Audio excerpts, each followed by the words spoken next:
113일과 함께하는 사순절. 안녕하세요, 교회학교 여러분.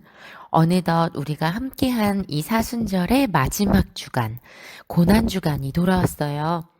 여러분, 사순절을 113일과 함께 구약 성경의 말씀을 읽으면서 예수님과 연결해보는 이러한 하루하루의 경험들이 우리 친구들, 교회학교 여러분의 삶을 더욱더 건강하고 또한 그 영혼이 아름답게 자라날 수 있도록 만들어 주었을 것을 기대합니다. 이제 이번 주간 고난주간을 보내고 나면 주일은 부활주일이에요. 우리가 113일 말씀 읽기 진도에 따라서 매일매일 말씀을 읽으면서 부활주일을 맞이하게 되는데요. 이번 주간에도 역시 예수님과 오늘의 말씀을 어떻게 연결하고 또 나의 삶과 오늘의 말씀은 어떻게 연결할 수 있는지 생각해 볼 거예요. 오늘도 성경책 113일 말씀 읽기 유인물을 준비하고 그리고 필기도구를 가지고요. 기도하면서 함께 말씀을 읽어볼게요. 0단계입니다. 준비되었으면 기도하겠습니다. 하나님 아버지, 오늘도 말씀을 주셔서 감사합니다. 저의 마음과 저의 생각이 깨끗한 모습으로 하나님의 말씀을 먹을 수 있게 저의 모든 죄와 나쁜 생각과 나쁜 습관들을 깨끗하게 씻어주세요. 저의 주인이신 예수님을 따라가겠습니다. 성령님, 말씀을 깨닫게 해주세요. 예수님의 이름으로 기도드립니다. 아멘. 1단계는 말씀 읽기예요. 오늘 우리가 함께 읽을 말씀은 출애굽기 38장 말씀이에요. 출애굽기 38장 말씀인데요. 두 번은 소리내서 읽어보고 한 번은 마음속으로 읽어볼게요. 읽으면서 오늘의 말씀은 무슨 이야기를 하는지 짧게 요약해 보도록 하겠습니다. 그럼 말씀을 읽고 요약하는 동안에 이 파일은 잠시 멈추고 다 한 다음에 다시 실행시킬게요. 시작! 네, 여러분, 오늘 말씀은 무슨 이야기를 하고 있나요? 자기가 요약한 걸 한번 읽어보세요. 목사님은 이렇게 요약했어요. 브살렐과 오홀리압이 번제단, 놋 물두멍, 성막 울타리를 만들었어요. 성막과 관련된 것을 만드는 물품이 모두 사용되었어요. 2단계는 곱씹어보기예요. 이제 우리가 요약한 말씀을 다시 한번 찬찬히 살펴볼 거예요. 그리고 읽으면서 잘 이해되지 않거나 궁금한 내용이 있는지 한번 살펴보고 중요하다고 여겨지는 내용은 무엇인지도 한번 생각해 볼게요. 시작! 여러분 뭐가 궁금했나요? 여러분은 번제단이나 물두멍이라는 말 들으면 그게 뭔지 잘 알 수 있었나요? 목사님은 여러분이 번제단 그리고 물두멍이 무엇인지 잘 모를 것 같아서 요걸 한번 설명해 주려고 해요. 성막이 뭔지는 알잖아요. 그쵸? 우리 설명을 좀 들었죠?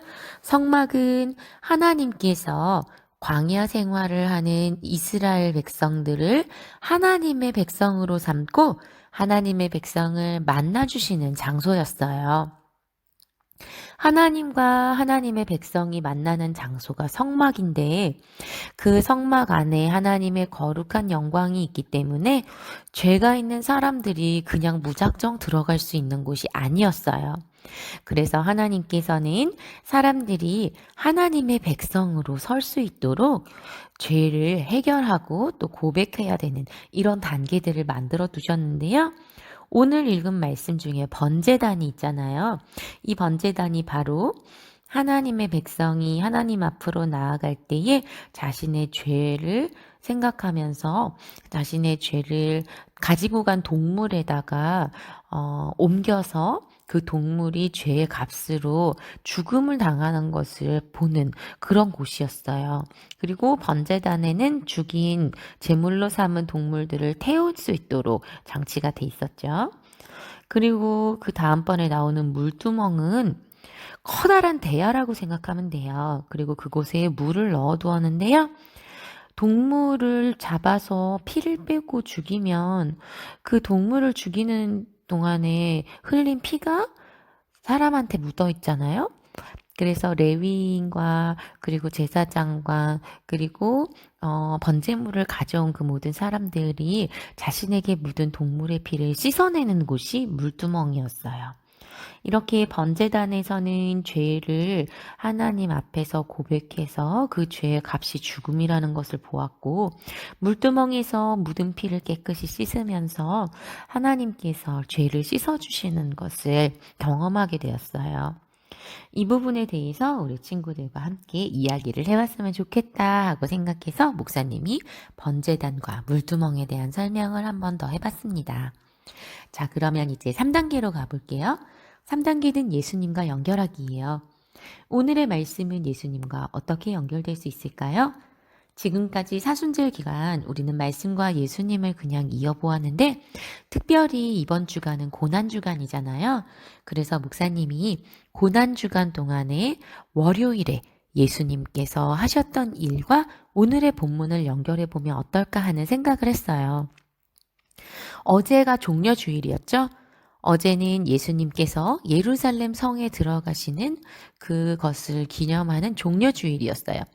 그런데 그리고 나서 월요일이 되었을 때 예수님은요, 성전에 들어가셨어요. 그리고 성전 앞에서 장사를 하는 사람들의 상을 뒤엎으시면서 화를 내셨어요. 그리고 성전을 깨끗하게 하려고 하셨거든요. 오늘 우리가 읽었던 본문의 성막이 광야 시대에 이동이 가능한 텐트식 하나님과 만나는 장소였다면 이제 사람들이 약속의 땅에 들어가서 그곳에 정착해서 살게 되었을 때 더 이상은 텐트에서 들고 다니면서 하나님을 만날 필요가 없었잖아요. 그래서 고정된 장소에 하나님의 집을 지은 것이 바로 성전이었어요. 그래서 성막과 성전은 모두 같은 기능을 하는데 바로 하나님을 만나는 곳이었거든요. 이 성전은 죄의 용서를 받고 죄의 해결을 받은 사람이 하나님을 만나는 곳인데 그 성전이 원래 하나님께서 뜻하셨던 기도로 주님을 만나는 장소가 아닌 성전에서 일하는 사람들이 동물을 팔고 비싼 값을 주고 돈을 받고 동물을 팔아서 자신들의 재산을 늘리고 배부른 일을 하는 그런 욕심이 가득한 곳이 되어버렸잖아요. 예수님은 이곳을 둘러 엎으시고 화를 내셨던 거예요. 그래서 우리가 오늘의 말씀을 통해서 예수님께서는 이 성막 그리고 성전의 역할이 제대로 이어지기를 원하셨구나. 하나님과 우리가 만나는 그 장소가 계속해서 의미를 잃어버리지 않고 이어가기를 원하셨구나 하는 걸 깨달을 수 있으면 좋겠습니다. 자, 그럼 이제 마지막 4단계, 말씀과 나 연결하기예요. 오늘 우리가 읽고 곱씹고 들어가 본 말씀을 이제 우리의 삶으로 연결해 볼 거예요. 어떻게 하면 우리가 이 말씀대로 살 수 있을까 고민하고 실천할 내용을 적어 보겠습니다.